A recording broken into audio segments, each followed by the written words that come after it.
Իդեալ համակարգը տեղաբաշխում է 1 միլիարդ դրամի գովազդային ֆոնդ նորակառույց բնակարանների բոլոր շահառուների միջև։ Յուրաքանչյուր ընտանիք կարող է ստանալ 500,000 դրամի սերտիֆիկատ, որը կդառնա ձեր առաջին քայլը բնակարանը երազանքի տուն դարձնելու ճանապարհին։ Տեքստ հրապարակելու են կամ դրույթներ հրապարակելու են, որպեսզի հանրության զգացողությունները շոշափենք ու անդրադարձ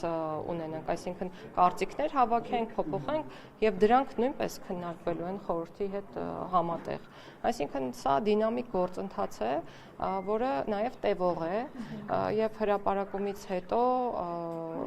չի նշանակելու հրապարակումը, որ աշխատանքները այդ կետում ավարտվում են, այլ նշանակում է հակառակը, որ աշխատանքները նոր տեմպով շարունակվելու են։ Այսինքն դեռ հանրային քննարկումներ եւ այլն։ Այո, միանշանակ, առանց դրա չի կարող լինել։ Մարդկանց կարծիքն ենք նաև լսում ու հետ են գնում նորից քննարկում եւ այլն։ Օրինակ մարդիկ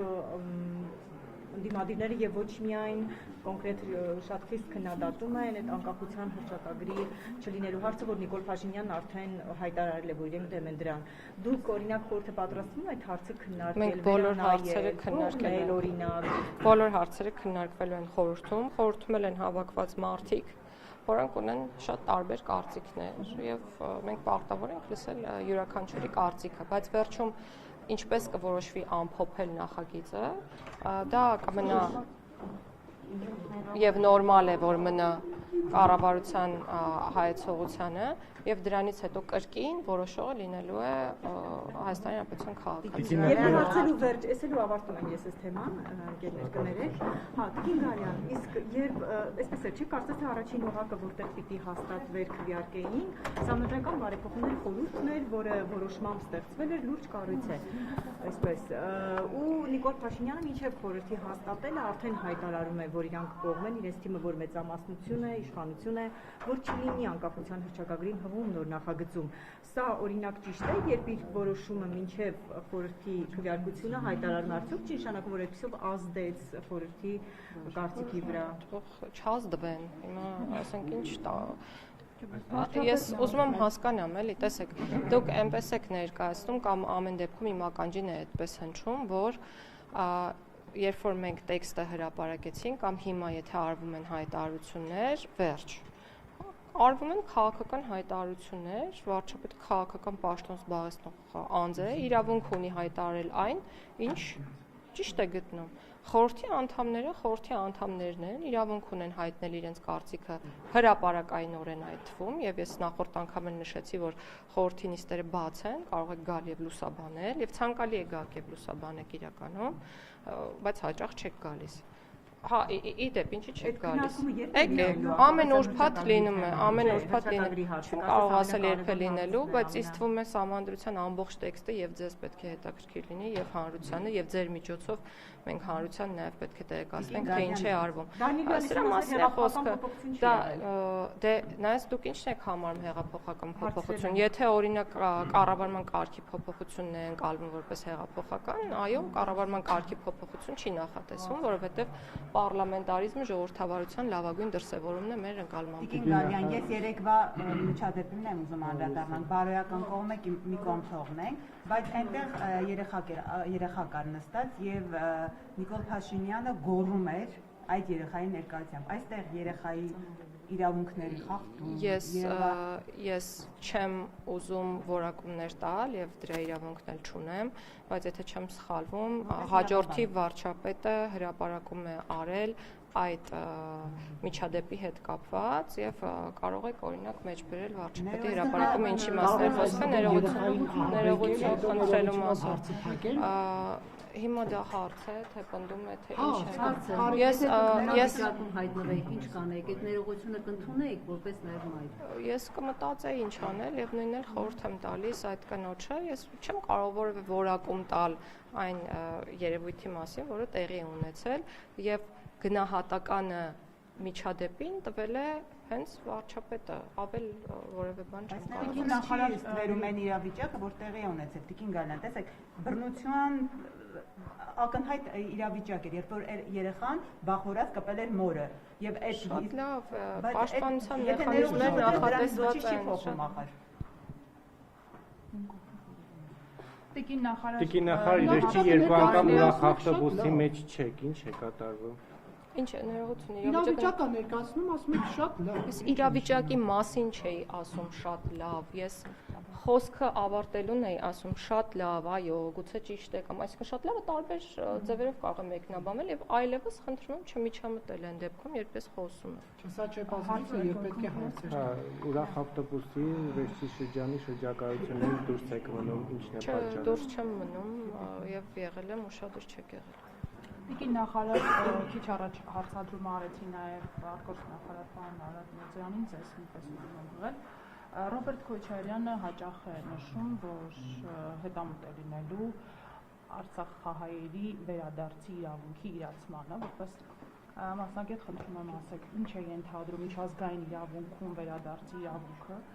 եւ ձեզ արդյոք հայտնի են այդպիսի ժողովուրդներ, հանրություններ, որոնք երբևէ օգտվել են վերադարձի իրավունքից։ Ճիշտն ասած, չգիտեմ ինչ նկատի ունի ասողը եւ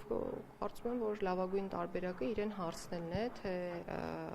ինչպիսի բովանդակություն է պարունակում ասվածը եւ օրինակ ինչպես է ինքը պատկերացնում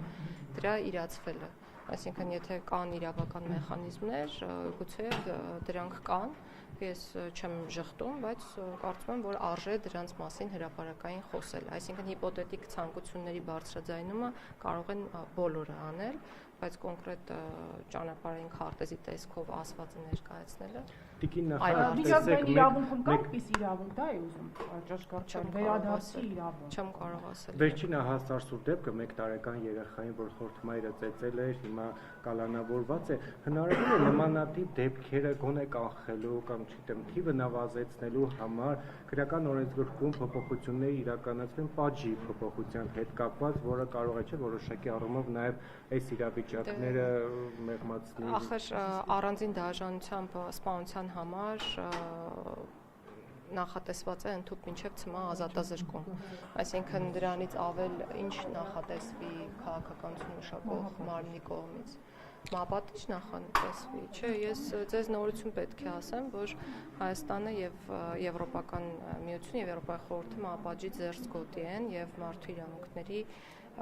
եւ ազատությունների վերաբերյալ կոնվենցիան դրա լրացուցիչ արձանագրությունը մասնավորապես արգելում է մահապատիժը։ Բայց նման դեպքերի կանխարգելման համար ինչ աշխատանքներ են տարվում։ Վերցիկնորություն ասեմ դրա Մեր գործընկերոջ։ Տիկին նախարար, վերադառնալով կրկին մետրոյի միջադեպին, վարչապետը անվտանգության մեծաթիվ աշխատակիցներով, թիմակիցներով մտնում է վագոն, քաղաքացու կամքին հակառակ փորձում է ինչ-որ առարկա, այս դեպքում Հայաստանի Հանրապետության քարտեզի լոգոն, տարբերանշանը առաջարկել, քաղաքացին մերժում է, վարչապետը շարունակում է պնդել, սա չեք կարծում, որ այդպես մեծ թվով ախրանիկներով կնոջ երեխայի նկատմամբ այնուհանդերձ հոգեբանական բռնություն է գործադրվել։ Դուք Արեք ջան, դուք կարծում եք այդպես։ Իմ կարծիքը, ես նախարար չեմ, իմ կարծիքը չի հետաքրքրում։ Շատ լավ, ես շատ ուրախ եմ, որ ձեզ, հատկապես ձեզ իմ կարծիքը հետաքրքրում է եւ շատ շոյված եմ։ Բայց եթե դուք տեսնում եք քրեորեն հետապնդելի արարք վարչապետի արարքում, խնդրում եմ հանցագործության մասին հաղորդում ներկայացրեք։ Ես իմ կարծիքը կպահեմ ինձ եւ կասեմ նույնը։ Վարչապետը ինքն է արձանագրել այդ դեպքի բնույթը եւ պատրաստակամություն է հայտնել ներողություն խնդրել։ Ես չեմ կարծում, որ եթե պատկերացումը լիներ այնպեսին, որ ամեն ինչ նորմալ է, նմանատիպ հայտարարության մենք կառերեսվեինք առհասարակ։ Եվ հետեւաբար նորից եմ կրկնում, չեմ անում որևէ մեկնաբանություն, բայց դուք անդադ ինձ ստիպում եք մեկնաբանություն անել։ Ես որևէ կաշկանդվածություն չունեմ։ Ես կրկնում եմ, բացեք վարչապետի պաշտոնական էջը եւ ծանոթացեք բոլոր Գլխավոր դատախազի պաշտոնի հավակնություն ունեք։ Ոչ, ես արդեն այդ մասին Ներողություն, տիկին նախարար, այդ մետրոյի միջադեպը արդյոք մտնում է վարչապետի ամեն առավոտ ցույց տրվող այդ ձեռքերով շարժման դրամաբանության մեջ, թե ոչ։ Ես արդեն ասացի, չեմ մեկնաբանելու եւ չեմ շեղվելու այլևս այս սկզբունքից։ Եթե ասում եմ չեմ մեկնաբանելու, չեմ մեկնաբանելու, որքան էլ որ նույն հարցը տա։ Ինչպես ասում եք, վարչապետը ներողություն է խնդրում, բայց իշխանական լրատվամիջոցները շարունակում են արցախցիների նկատմամբ ատելություն գեներացնել, չգիտեմ ինչ-որ հին այսպես գրառումներ են նորից թարմացնում եւ այլն, երբ վարչապետը ներողություն է խնդրել։ Ինչու է իշխանական լրատվամիջոցը նորից արցախցիների նկատմամբ այսպես մենք ատելություն գեներացնում։ եթե չեմ սխալվում, նախորդ շաբաթ օրը չեմ հիշի, բայց ներառականության մասով շատ մեծ միջոցառում ունեցանք, որը նվիրված էր տեղահանված մեր քույրերի եւ եղբայրների իրավունքների պաշտպանությանը եւ այնտեղ մեծաքանակ մարդիկ կային, որոնք որ պատրաստ էին եւ արդեն բնակություն էին հաստատել Հայաստանի Հանրապետություն եւ օգտվում էին այն սոցիալական ծրագրերից, որոնք առաջարկում են հենց կառավարությունը եւ այդ ամենում ես ոչ թե ատելություն նկատեցի իշխանության կողմից կամ առհասարակ վարած քաղաքականության տեսանկյունից, այլ ընդհակառակը հոգատարություն եւ մեծ խնամք եւ մեծ ցանկություն աջակցելու։ Եվ հետեւաբար խնդրում եմ այլևս չփորձել այնպես մեկնաբանել, որ տեղահանված մեր քույրերի եւ եղբայրների նկատմամբ կարող է որևէ կետում ատելություն գեներացվել, ընդհակառակը կառավարության բոլոր ծրագրերը միտված են հոգատարության ու խնամքի դրսևորմանը։ Բացեք ծանոթացեք կառավարության ծրագիրը վարչապետի մակարդակով խրախուսվում է։ Մենք տեսել ենք, չէ՞, մարդիկ ինչպես են ցեղասպանությունից, այսպես ասած, փախել եկել, փրկվել, փախել չէ, ներողություն, բռնի տեղահանվել։ Ու այդ մարդկանց երբ որ ասում են փախածները, բռնի տեղահանված անձանց հետ կապված, այսօր կան եւ գործում են բազմաթիվ ծրագրեր, եւ այդ ծրագրերը իրականացվում են կառավարության կողմից, իսկ վարչապետը հանդիսանում է հենց այդ կառավարության ղեկավարը։ Եվ եթե չլիներ, հիմա ես իրականության հետ դա կապ չունի, մարդիկ չեն։ Դուք նույն երևույթի մասին եք խոսում։ Ուզում եմ ասել, ես չեմ մեկնաբանել դա, չէ՞, չստացվում ձեզ ներքաշել եւ ճեպազրույցում եւ երեկելներով այդ հանդիպումները ամփոփելիս շատ ուղիղ ասում է, որ եթե քաղաքացիական պայմանագիրը չվերընտրվի, սեպտեմբերին պատերազմ կլինի։ Սա ուղիղ սպառնալիք չի ընդունվում։ Քաղաքական հայտարարություն է։ Պայմանավորվել եք, պարոն Մինասյանն էլ էր ասում Արծվիկ, այդ նույն բառը Պաշարով ինչ դուք ասացիք, հետաքրքիր։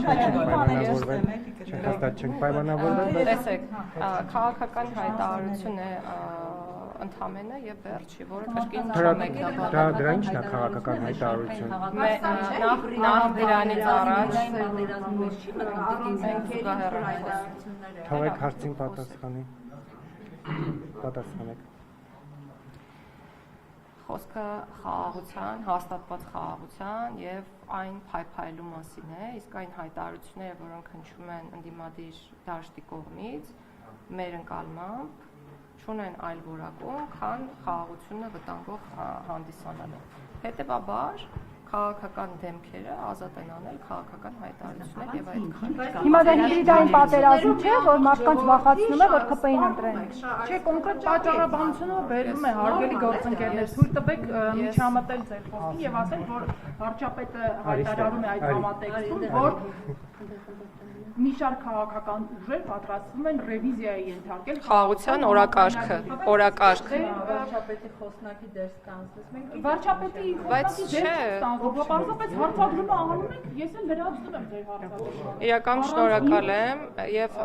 այնուհետեւ, եթե ես չեմ սխալվում, շարունակվում է միտքը հետեւյալ ուղղությամբ, որ դա պատերազմի դուռ բացելու վտանգ է պարունակում։ Այո, դա այդպես է մեր ընկալմամբ եւ Կարող ենք ասել, որ Ադրբեջանի համար նախընտրելի թեկնածուն Հայաստանում քաղաքացիական պայմանագիր։ Գիտեք, դուք ինչ ուզում եք կարող եք ասել եւ այդքան էլ։ Տիկի Գալյան ճիշտում էլ անել, կներեք ու վերջ իմ թեմայից էր։ Երևի դուք սրան պատասխանել եք, կներեք, եթե ես չեմ լսել։ Երբ քաղաքացիությունը Դանիել Յովհաննիսյանն ու Սարգիս Սարգսյանց առաջարկում են կամ քննարկել են, նախկինում են առաջարկել եկեղեցու հատուկ կարգավիճակը սահմանադրությունից անել, դու դրա կողմնակցեք։ Մենք մեր տեքստում եկեղեցու կտորը այնպես կա նախատեսված, ինչպես այսօր է։ Տիկին Գալյան, քրեակատարողականների մասով դուք անընդհատ նշում եք, որ ապագայում փոփոխություններ լինելու, այսինքն Նուբարաշյանի մասով մենք առաջիկայում չենք տեսնում, հստակ ժամկետներ նշվում են, Նուբարաշյանը երբ չենք տեսնում։ Իրականում մեզ համար էլ որքան շուտ այնքան լավ տարբերակն է գործում, բայց դրա համար իրականում բավականին մեծ ֆինանսական ռեսուրսներ են պահանջվում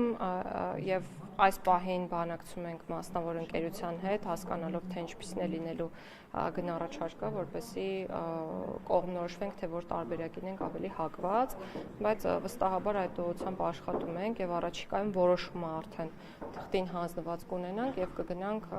Նուբարաշենը փակելու ճանապարհով։ Բայց քանի որ նոր շենքի կառուցման կամ առնվազն վերակառուցման հետ են գործ ունենալու,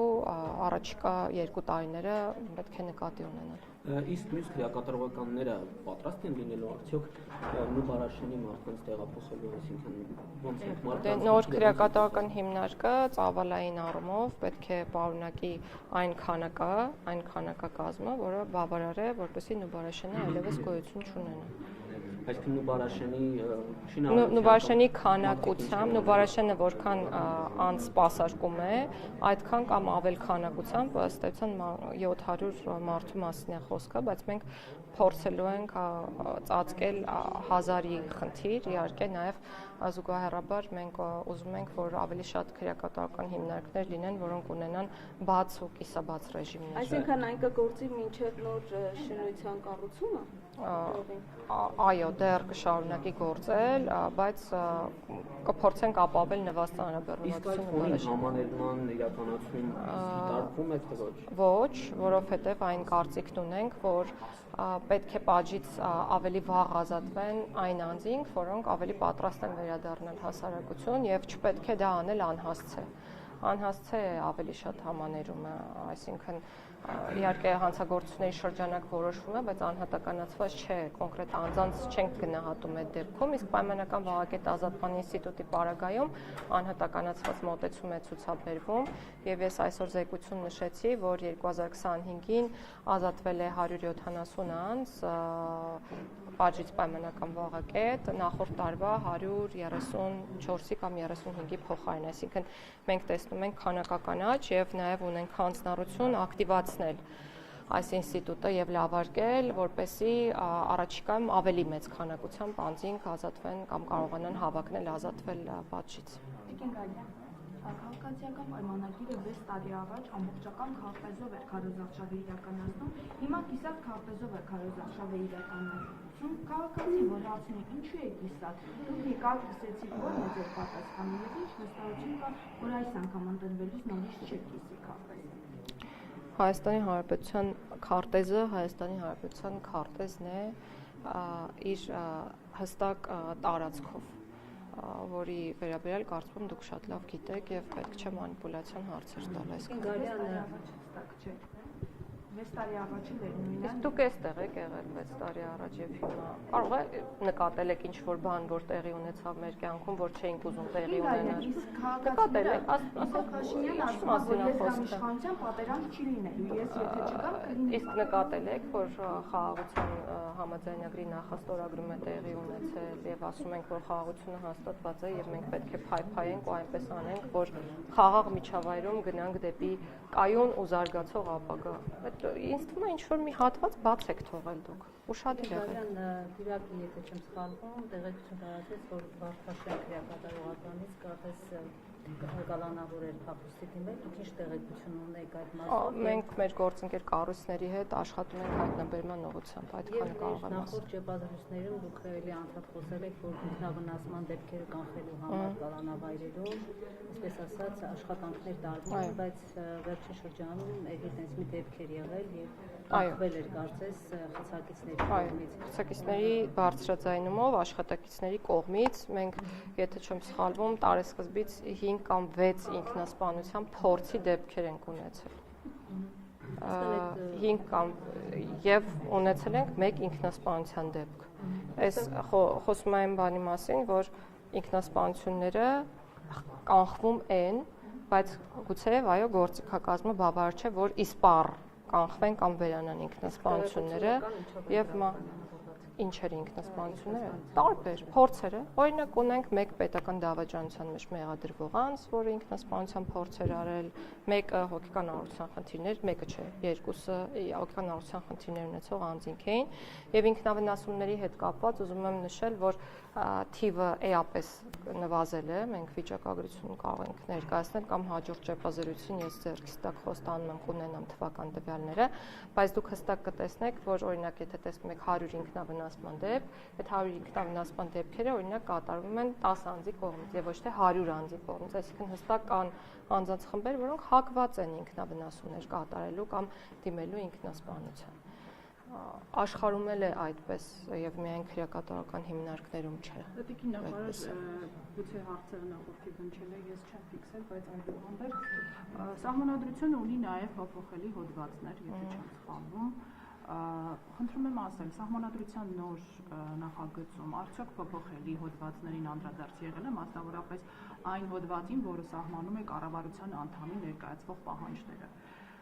Դա թողնվել է նույնությամբ եւ ազգային ժողովի։ Մենք այն կարծիքին ենք, որ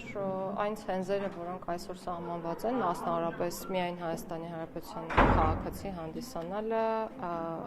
վերջին տարիներին բնակության ցենզը պետք է պահպանվեն եւ պատգամավորների համար եւ ըստ այդմ նաեւ կառավարության անդամների համար։ Ես նկատի ունեի նաեւ սահմանադրության այդ դրույթի փոփոխելիության ստատուսը վերանայման ենթակա է թե ոչ։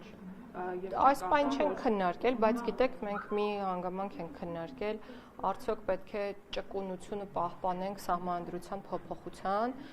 եւ այս պահին հստակ որոշում չունենք, բայց գոնե մենք առաջարկել ենք քննարկել ավելի կոշտ մոտեցումները, օրինակ հնարավորություն ենք առաջարկել փոփոխություններն իրականացնել երկու գումարման ազգային ժողովների կողմից, որպեսզի հեշտ փոփոխություններ հնարավոր չլինի իրականացնել, բայց սա թեզ է, որը դեռ չի քննարկվել, կքննարկվի ապագայում։